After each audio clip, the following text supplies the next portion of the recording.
प्यारे दोस्तों, आज हम आपको एक ऐसा वाकया सुनाने वाले हैं जिसे सुनकर आप बहुत ज़्यादा हैरान और परेशान होंगे।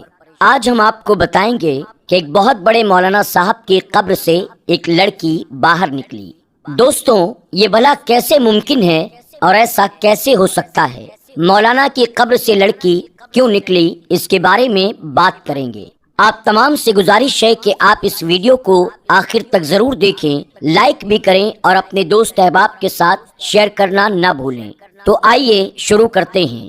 प्यारे दोस्तों, वाकया कुछ इस तरह से है कि मक्का मुकर्रमा में एक मर्तबा एक आलिम दीन का इंतकाल हो गया।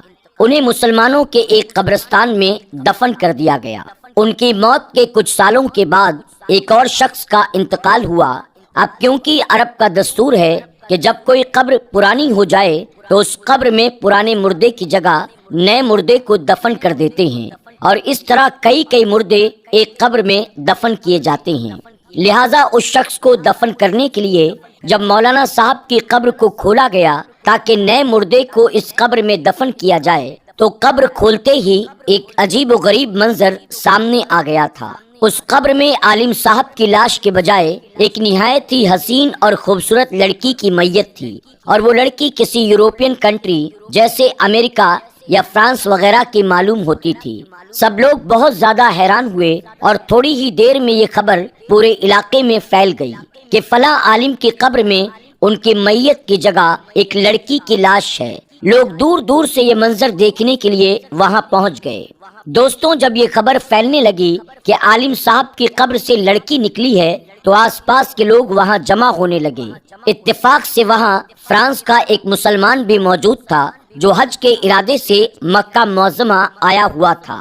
उसने जब उस लड़की की सूरत देखी तो कहा, मैं इस लड़की को जानता हूँ, ये फ्रांस की रहने वाली है। इसका पूरा घर ईसाई है, लेकिन ये खुफिया तौर पर चुपके से मुसलमान हो गई थी और इसने मुझसे ही इस्लाम की कुछ किताबें पढ़ी थीं। फिर कुछ दिन के बाद ये बीमार होकर मर गई और इसके घर वालों ने इसे ईसाइयों के कब्रिस्तान में दफन कर दिया था।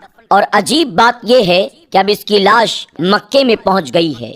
लोगों ने कहा कि इस लड़की की मैयत यहाँ होने की वजह ये हो सकती है कि ये नेक और मुसलमान थी, लेकिन फिर आलिम साहब की मैयत कहाँ गई, उनकी लाश का क्या हुआ? किसी ने कहा कि हो सकता है कि उनकी लाश उस लड़की की कब्र में चली गई हो। तो वो जो फ्रांस का मुसलमान था, उसने कहा कि मैं कुछ दिनों में हज से फारिग होकर अपने मुल्क जा रहा हूँ। मैं उस लड़की के घर वालों से मिलकर उसकी कब्र कुशाई करके देखूंगा कि आखिर क्या मामला है, यानी उस लड़की की कब्र को खोल कर देखूंगा कि माजरा क्या है। लोगों ने कहा ठीक है, और उन लोगों ने एक आदमी को उसके साथ भेज दिया। उस आदमी ने अपने मुल्क जाकर लड़की के घर वालों से सारा वाकया बयान कर दिया। तो लड़की के घर वाले ये सुनकर बहुत हैरान हुए। चुनांचे हकीकत को जानने के लिए उन्होंने लड़की की कब्र खोली तो लड़की की ताबूत में उस आलिम साहब की मैयत थी जो मक्के में दफन किए गए थे। वो लोग बहुत हैरान और परेशान हुए कि आखिर ये क्या माजरा है। जब ये खबर मक्का मुअज़्ज़मा पहुंची कि उन आलिम साहब की लाश ईसाइयों के कब्रिस्तान में है, तो सबको बहुत हैरानी हुई कि लड़की का मक्के में होना तो उसके मुसलमान होने और नेक होने की वजह से है, लेकिन आलिम साहब से ऐसा कौन सा गुनाह हुआ था जिसकी वजह से उन्हें ईसाइयों के कब्रिस्तान में पहुंचा दिया गया है। चुनांचे उनकी बीवी से जब पूछा गया कि तेरे शौहर में ऐसी कौन सी बात थी जो उसके साथ ये मामला पेश आया, तो आलिम साहब की बीवी ने कहा, मेरा शौहर तो बड़ा नेक और नमाजी इंसान था, तहज्जुद गुजार था और कुरान की तिलावत करने वाला था।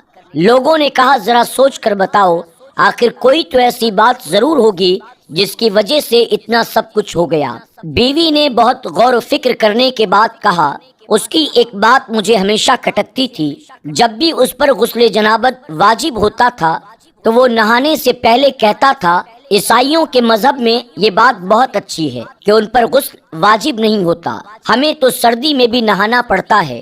हो सकता है कि अल्लाह ने उसे उन्हीं के दरमियान पहुंचा दिया हो जिनके तरीके को वो पसंद करता था और इस्लामी तरीका उसे ठीक नहीं लगता था। दोस्तों, हो सकता है कि लोग इस वाक़ये से इत्तेफाक न करें, लेकिन हम सब के प्यारे आका हजरत मोहम्मद मुस्तफ़ा सल्लल्लाहु अलैहि वसल्लम की اس حدیث مبارکہ سے کون انکار کرے گا؟ آپ صلی اللہ علیہ وسلم فرماتے ہیں جو شخص جس قوم کی مشابہت کرے گا، جس سے محبت کرے گا، وہ انہی میں سے ہوگا۔ لہٰذا میرے عزیز دوستوں، ہمیں چاہیے کہ کچھ بھی بولنے سے پہلے اپنے الفاظ پر مکمل کنٹرول کریں۔ مولا کائنات مولا علی کرم اللہ وجہ الکریم فرماتے ہیں بولنے سے پہلے الفاظ انسان کے غلام ہوتے ہیں، لیکن بولنے کے بعد انسان اپنے الفاظ کا غلام بن جاتا ہے۔ ایک اور مقام پر حضرت علی کرم اللہ وجہ الکریم فرماتے ہیں منہ ایک دکان ہے اور زبان اس کا تالا۔ جب زبان کھلتی ہے تو معلوم ہوتا ہے کہ دکان لوہے کی ہے یا سونے کی۔ دوستوں، ہو سکتا ہے ہمارا غیر ذمہ دارانہ طریقے سے بولا ہوا ایک لفظ ہمیں کہاں سے کہاں پہنچا دے، لہٰذا ہمیں اور آپ کو اپنی زبان کھولنے سے پہلے یہ سوچ لینا چاہیے کہ میرے یہ جملے کہیں قیامت میں میری پکڑ کا سبب تو نہیں بنیں گے، میری یہ باتیں کسی کی دل آزاری یا اللہ اور اس کے رسول صلی اللہ علیہ وسلم کی ناراضگی کا سبب تو نہیں بنے گی۔ اللہ رب العزت ہم سب کو اپنی زبانوں کا صحیح استعمال کرنے اور باتیں شریعت کے مطابق کرنے کی توفیق عطا فرمائے، آمین یا رب العالمین۔ دوستوں، آج کے ویڈیو میں بس اتنا ہی۔ آپ سے گزارش ہے کہ آپ اس بارے میں کیا رائے رکھتے ہیں، کمنٹ باکس میں جا کر ضرور کمنٹ کریں۔ اسی کے ساتھ اس ویڈیو کو اپنے دوست احباب کے ساتھ شیئر کرنا نہ بھولیں۔ انشاءاللہ زندگی رہی تو بہت جلد ایک نئی ویڈیو کے ساتھ پھر آپ کی خدمت میں حاضر ہوں گے۔